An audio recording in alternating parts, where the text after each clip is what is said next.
Shalom, Bapak-bapak, Ibu-ibu, saudara-saudara sekalian. Kita ketemu lagi di acara Embun Pagi. Hari ini saya akan mengambil judul Hidup yang Sebenarnya. Diambil dari 1 Timotius 6 ayat 18 sampai 19. Tapi sebelumnya mari kita minta pimpinan Roh Kudus. Bapa yang di surga, yang kami kenal melalui Yesus Kristus, melalui firman Tuhan, melalui segala ciptaan Tuhan, dan melalui Roh Kudus, kami bersyukur hari ini boleh diberikan kesempatan untuk menyampaikan firman Tuhan. Biarlah Tuhan sucikan kami, usirlah segala semu daya iblis yang merintangi kami. Kami serahkan Tuhan, hamba-Mu dan juga bapak-bapak, ibu-ibu, saudara sekalian yang diberikan kesempatan anugerah untuk mendengarkan dan mempelajari firman ini. Terpujilah nama-Mu, dalam nama Yesus hamba-Mu berdoa. Amin. 1 Timotius 6 ayat 18 sampai 19 berbunyi, peringatkanlah agar mereka itu berbuat baik, menjadi kaya dalam kebajikan, suka memberi dan membagi, dan dengan demikian mengumpulkan suatu harta yang sebagai dasar yang baik bagi dirinya di waktu yang akan datang untuk mencapai hidup yang sebenarnya. Jadi hidup yang sebenarnya adalah memberi dan membagi. Baru saja saya naik Grab, supirnya meluangkan waktu untuk menceritakan kesulitannya karena ditinggal oleh istri. Tentu saya harus memberikan penghiburan kepadanya. Nah, jadi kita dalam hidup kita di dunia ini harus memberi dan membagi kepada mereka. Di dalam firman Tuhan, Kisah Para Rasul 20 ayat 35, bahwa terlebih berkat memberi daripada menerima. Mengapa demikian? Karena kalau kita menerima sesuatu tentu itu fana, akan cepat habis, kalau makanan akan cepat habis, kalau barang cepat rusak, atau apapun menjadi usang karena tidak kekal. Tetapi kalau kita memberi, maka ada catatan dari malaikat sehingga kita dijanjikan ada upah, ada pahala yang diberikan oleh Tuhan, bahkan berkat yang berlipat. Jadi mari kita lihat beberapa contoh siapa saja tokoh yang kita harus contoh dalam hal memberi. Yang pertama yaitu memberi ampunan. Ya.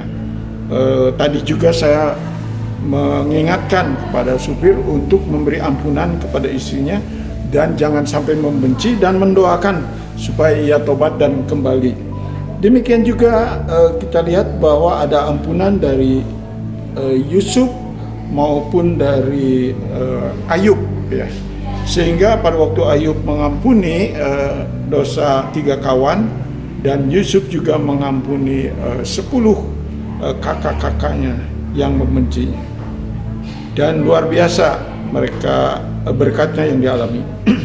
Yang kedua yaitu memberikan tumpangan, yaitu janda Sunam kepada Nabi. Ketiga yaitu memberi nasihat, ya. Nasihat Jitro kepada Musa sangat penting sekali. Kalau tidak, nanti Musa akan kelelahan karena tugasnya begitu banyak, memimpin bangsa Israel yang begitu banyak. Yang keempat yaitu memberi emas, kemenyan, dan mur. Itu biasanya di hari Natal kita akan peringatkan, yaitu para orang Majus. Kelima, memberi minyak narwastu, Maria Magdalena. Keenam, memberi apa yang dalam kekurangan. Ini satu contoh jemaat Makedonia. Lalu kemudian memberi teguran, yaitu Nathan kepada Daud.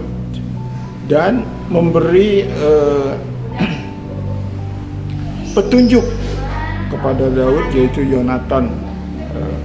Kemudian memberikan perhatian pada Saulus atau Paulus, yaitu Barnabas. Terakhir, memberi hormat kepada bapaknya.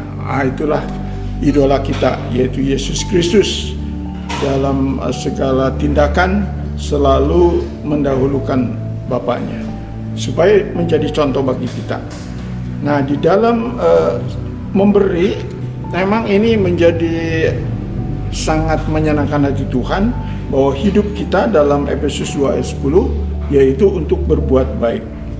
Memberi itu adalah perbuatan yang baik. Kemudian juga memberi salam, shalom kepada banyak orang. Memberi juga ada petunjuk, hati-hati, tidak tangan kiri jangan sampai tahu tangan kanan. Atau juga memberi harus lebih dari pemungut cukai, karena mereka memberi kepada orang-orang yang baik. Kita memberi kepada orang-orang yang mungkin tidak berkenan kepada kita, ya. Nah, Sakyus pun setelah percaya Yesus, ia memberi setengahnya, lalu 4 kali lipat kepada orang-orang yang diperas. Kita perlu juga membagi ilmu, tenaga kita, dan terutama membagi kabar keselamatan kepada banyak orang. Karena masih banyak orang yang hidup di dalam kegelapan, supaya bisa menjadi anak-anak terang, yaitu mereka yang percaya kepada Yesus, karena Yesus adalah terang dunia. Nah, itulah pelajaran bagi kita, yaitu bahwa hidup yang sebenarnya adalah memberi dan membagi. Mengapa ini bisa? Mengapa ini sanggup?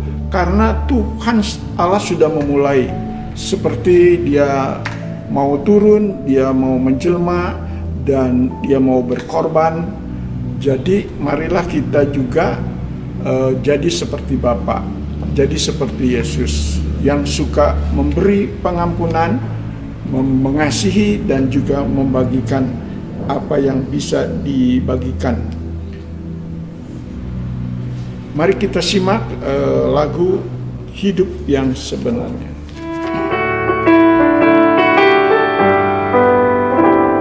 Hidup yang sebenarnya apa? Memberi serta membagikan. Lihatlah kitab Timotius pasal ke-6 ayat ke-18 dan ayat ke-19.